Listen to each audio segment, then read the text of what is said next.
제가 마지막 타임이라서 진짜 빠르고 정말 핵심만 해드리고 이제 마무리하겠습니다. 저도 이렇게까지 길어질 줄 몰라서 많이 지루하시죠? 그래서 조금 간략한 부분만 이렇게 좀 하려고 합니다. 일단 제 소개를 드리자면 이렇게 해서 중등과학이랑 이제 저 중고등과학 팀장 맡고 있고요. 그래서 통합과학이랑 고등학교 2학년 과탐 후 화학만 진행을 하고 있습니다. 그래서 수업 같은 경우는 이런 식으로 특강도 하고 있고 뭐 이런 식으로 하고 있는 부분을 조금 넘어가도록 하고요. 수업 진행 방식은 이제 정규 수업 2시간에다가 이제 클리닉, 그래서 보충학습 이런 식으로 진행을 하고 있는데 보통 2시간 수업이 딱 정규 수업이에요. 근데 이제 학생별로 숙제를 못하는 부분이 있거나 혹은 또 추가적으로 나가는 진도 범위 때문에 좀 길어지는 클리닉까지 포함을 해서 제가 2시간 반으로 잡고 있어요. 근데 이제 시험 기간이 다다라오는 경우는 30분으로 좀 모자란 경우도 있어서 보통 늘어지는 경우는 3시간까지도 가능하다는 점. 그래서 지금 정규 수업 2시간에다가 클리닉까지 이렇게 안내를 해드리고 있고요. 제가 일단 수업 같은 경우는 학교별로 분석 자료를 만들고 그다음에 학생들 월말 레포트 나가고 그다음에 모의고사 이런 집필평가에 대해서 이런 식으로 준비를 하고 있는 과정이고요. 이 부분보다는 이제 수업 자료에 대해서 조금만 말씀드리자면 방학 같은 경우는 학생들이 선행학습을 해야 돼서 이제 교재를 제작하고 있고요. 그다음에 이 학습지랑 학습지 영상에 대해서 조금만 설명을 드리도록 할게요. 학생들 같은 경우 과학이요. 저는 정말 이해하는데요. 어려워요. 이제 중학교 2학년 학생들이 가장 처음에 시험을 본다라고 했을 때 첫 번째로 배우는 1단원이 원소랑 화학식이에요. 학생들은 이 부분 너무 어려워하는데 어떤 식으로 얘기를 하냐면요. 이해가 안 된대요. 그래서 저는 답답해 죽겠어요. 수소가 H고 헬륨이 H인 건데 그거를 이해하는 거 아니지 않나?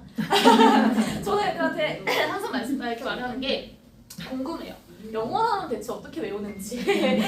사실은요. 중학교 1, 2, 3학년 3년 동안 학생들한테 바라보자 하는 원소 기호는 딱 20번까지 20개거든요. 근데 그 20개를 다 외워서 고등학교에 올라온 애들이 그렇게 많지가 않아요. 그럼 대체 영어 단어며 영어 구며 문장도 다 문단도 외운다고 하는데 원소 기호는 똑같이 생겼는데 왜 이렇게 안 외워주는지 저는 되게 궁금하거든요. 그런데 어찌됐든 학생들은 그 부분을 굉장히 어려워하고 이거를 받아들이려고 하지 않으니까 어려운 거겠죠. 근데 바로 이 단원이 전기예요.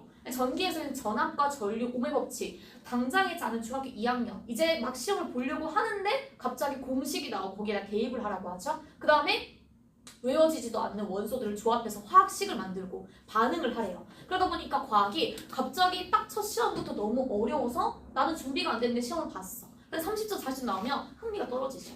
저는 항상 애들한테 얘기하는 거 그래 어려운 거 맞아. 그리고 좋아야 잘 되는 건데 좋으려면 일단 잘 돼야죠. 근데 내가 시험 보는데 자꾸 20점, 30점만 받으면 당연히 재미없는 게 맞다. 그래서 저는 중학교 학생들한테 제일 먼저 바라는 첫 번째 한 번은 한 번이라도 100점 받아보는 거. 애들한테 전교 1등이 부러우려면 전교 2, 3등이나 전교 1등 부럽지. 전교 100등은요 1등인지 2등인지도 구분 못하고요. 걔가 전교 1등 하는 거에 대해서 부러운 마음은 전혀 들지 않고 불쌍하다. 이러고 말아요. 이렇게 마음 편하지 않으려면 한 번이라도 내가 노력을 해서 정점을 찍어봐야 나 조금 더 잘하고 싶은데 90점 받아야 95점이 부럽고 100점 맞는 게 아쉬워지거든요. 그래서 저는 학생들이 시험을 보고 와서 아쉬워하면 그렇게 예뻐요. 근데 이제 80점 맞고 선생님 저 80점이나 맞았어요. 그럼 속 뒤집어지죠. 그런 학생들이 많기 때문에 중등과학부터 저는 학생들이 꼭 알아야 되는 거 과학 굉장히 어렵다는 거. 100점 맞기는 생각보다 쉽지 않다는 거. 그리고 과학은 잘하는 애들이 많다는 거. 근데 노력으로 바꿀 수 있다는 거. 이렇게 해서 중학생들부터 과학에 대해서 조금 더 인지를 해줘야 되는데 그 중에서 제일 먼저 인지되는 게 과학이 어렵다는 사실이라고 생각을 해요. 그래서 이제 학생별로 제가 학습지를 제작을 했는데 오늘 수업이 굉장히 어려운 부분 나갔어요. 그럼 이제 저는 영상을 강의를 찍고 이거 집에 가서 봐라고 하는 그 2시간짜리 강의 안 봐요. 너무너무 잘 알고 있습니다. 오늘 수업 다 들었는데 이 내용이 어렵다고 해서 똑같은 수업 2시간짜리 오늘 설명이 유익하셨죠? 다시 들으라고 하셨을 때 듣기 불편하시겠죠? 그러다 보니까 숙제로 이렇게 내줘도 저를 자꾸 2배속 돌려버리고요. 스킵해버리고요. 선생님 저 봤어요. 그러면 이제 내가 그러면 이거 어떻게 얘기했지? 이때 빨간 펜 들었게 파란 펜 들었게 하면 빨간 펜? 노란 펜 들었어? 전혀 몰라요. 그래서 너무너무 이런 식으로 집중이 안 되다 보니까 제가 학습지를 만들었어요. 저도 이제 학생들을 너무 오래 대하다 보니까 타협을 하기 시작했습니다. 1단원 내용이 굉장히 어려운데 이 1단원의 전체 내용이 다 이해 안 되진 않겠지 라고 생각해서 제가 보시면 1단원을 4번 쪼갰어요. 1-1-1-1 해서 전체 1단원 중에서 우주만 다루는 내용, 입자를 다루는 내용, 초기의 원소를 다루는 내용을 다 쪼개서 여기에 대한 학습지를 다 만들었습니다. 그럼 이제 학습지에서 너가 원하는 부분만 가져를 가. 근데 학습지만 주면 그냥 이면지가 될 뿐이겠죠? 아 너무 잘 알고 있잖아요 저는. 그래서 그 학습지에 해당하는 영상을 제가 다 강의를 찍었어요. 근데 이 영상용이도 또 늘어지면 안 보니까 보시면 7분 정도밖에 안 됩니다. 그럼 이제 선생님 저 이거 이해 안 돼요. 어려워요. 오늘 수업 너무 어려웠어요? 그럼 이제 학습지를 줍니다. 이거 해오라고요? 약간 당황? 근데 너가 원하는 부분만 해가? 그러면 내가 살짝 인정? 근데 선생님이 영상 다 찍었는데 그 영상 몇 분인데요? 1시간? 7분 7분? 오케이. 이런 식으로 타협을 하다 보니까 이거 해볼만 한데 라는 마음이 들어야 애들도 하거든요. 네. 그래서 너무 어렵다는 걸 인지만 하면 혹시라도 하기 싫다고 살짝 발뺌할까봐 제가 최대한 타협을 보려고 이런 식으로 강의를 다 만들어 놨다는 점. 그래서 복습도 가능하고요. 그 다음에 이제 그리고 나서 이제 학교 시험 직전에 있죠. 직전에 직전 보강 나가고 그 다음에 이제 공부를 좀 더 시키고 싶고 얘가 진짜 이거를 정확하게 암기를 하고 있는지 너무 걱정이 돼서 직투 자료라고 해서 전날에 볼 수 있는 요점 정리를 제가 다 만들었어요. 그러니까 당장 아침에 이거 하나 보고 가. 그리고 학생들이 전날 공부 제일 많이 하죠. 벼락치잖아요. 전날 밤새고 갑자기 전전날에 뭐 이거 갑자기 이해가 안 돼요. 그러니까 전날에 궁금한 게 너무너무 많이 생기죠. 근데 이제 새벽에 꼭 생겨요 그게. 남들 다 자는 시간에 저 열심히 공부하고 있거든요. 그 시간에 이제 밤에 불이 안 꺼지죠. 저 너무너무 이해합니다. 근데 이제 그때가 선생님한테 질문하려고 보니까 새벽 2시, 3시가 넘어가요. 그럼 이제 이거를 연락 드려도 되나? 고민하겠죠? 근데 저는 된다고 얘기를 해요. 오죽하면 그럴까 싶기도 하고요. 그리고 이제 다른 선생님들마다 다 그렇진 못하겠지만 일단 나 하나만큼은 나는 그거 괜찮다라고 해서 저는 시험 당일날 아침 제일 바쁩니다.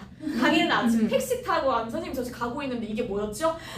그럼 이제 저도 같이 스피드 퀴즈 막 해주고 이런 식으로 이게 뭐였죠? 갑자기 시험 보려고 하니까 막 긴장되고 이거 알던 것도 까먹을 것 같고 이런 식으로 할 때 저는 어쨌든 과학이라는 과목이 너무 어려운 걸 너무나도 이해하고 있는 사람이라서 선생님 하나만큼 좀 편했으면 좋겠다. 이 편하게 나랑 맘먹자 친구하자 이게 아니라 이 부분이 어려운 부분에 있어서 내가 도움받을 수 있는 비빌 수 있는 언덕이 하나 있다라고 알게 했으면 해서 제가 자료 만들고 주의식 기억합니다. 짜증내서 얘기해요. 너네 머리 열어서 넣고 다시 닫아주는 사람이라고. 그러니까 모르는 걸 알려만 주면 나는 어떻게든 준비를 해줄 수 있는 사람이니 전화하고 물어보는 거, 질의응답하는 거 절대 어렵게 생각하지 말아라. 그러니까 저는 사실 주말 수업밖에 없어요. 과학 같은 경우는. 왜 그러냐면 국영수를 다 끼워놓고 나고 이제 과학하려고 하니까 요일이 남지가 않더라고요.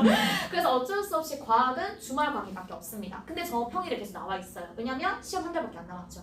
그래서 영어학원 가야 돼요, 수학학원 가야 돼요, 뭐 국어학원 가야 돼요 라고 했을 때 그 사이사이 한두 시간 짬이 있지 않을까 싶어서 저는 이제 5층에서 계속 애들한테 그냥 숙제하러 오라고 해요.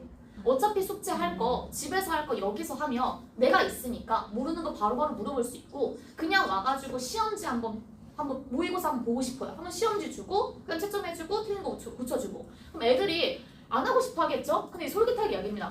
선생님 만약에 과외하면 얼마일 것 같아?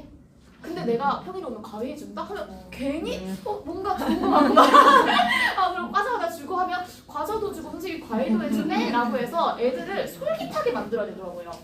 그래서 자료도 많이 만들고 있고요. 그래서 원생관리 이렇게 하다 보니까 학생들이랑 친하게 지내는 게 좀 좋은 거더라. 그래서 그 친하게 지낸다는 게 저에 대한 벽을 좀 허물고자 많이 노력을 하고 있습니다. 그래서 이렇게 해서 시험 결과 나오고 있고 저는 일단 판서 수업으로 이렇게 진행을 하고 있어요. 그래서 조금 더 저에 대한 어필을 해드리고 싶지만 시간 관계상 그래서 궁금하신 점 있으시면 이렇게 해서 저의 시간표 여기 안내해 주시면 제가 바로 전화드리도록 하겠습니다. 이렇게 마치도록 하겠습니다. 너무 늦은 시간까지 감사합니다.